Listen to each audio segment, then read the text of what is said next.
J'ai vu le jour à Paris, ville de lumière, dans un monde où la place des opposants est à l'ombre, où l'appel aux Français résistants est à Londres, où un rideau de fer se dresse sur l'Europe, tandis qu'un tapis de bombes s'abat au Vietnam. Durant la guerre froide, la chaleur humaine se cachait dans le napalm.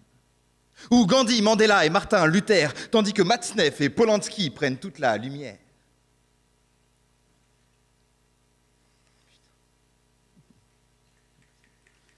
À la grande époque du VIH et des VHS, quand Mitterrand nous apprenait comment rompre ses promesses, tandis que mon grand-père se meurt sur ses deux oreilles durant la révolution angolaise, Le Pen, quant à lui, ne dort que d'un œil dans l'Algérie française.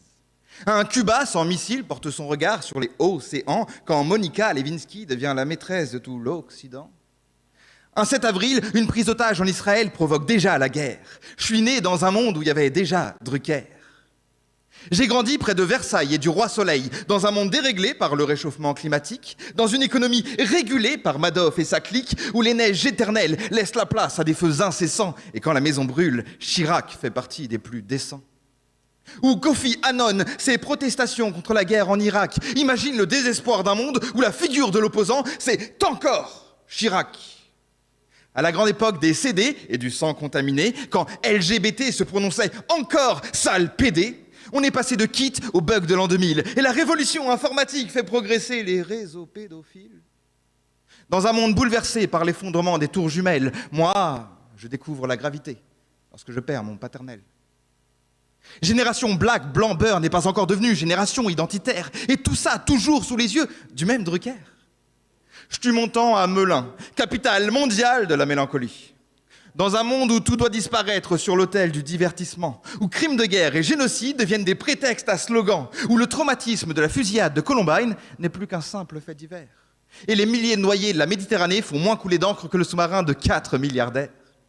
À la grande époque du Wi-Fi et du Covid-19, où l'on ferme toujours plus de lits d'hôpitaux pour recruter toujours plus de keufs, où l'on offre généreux des repas sans gluten aux réfugiés du Darfour.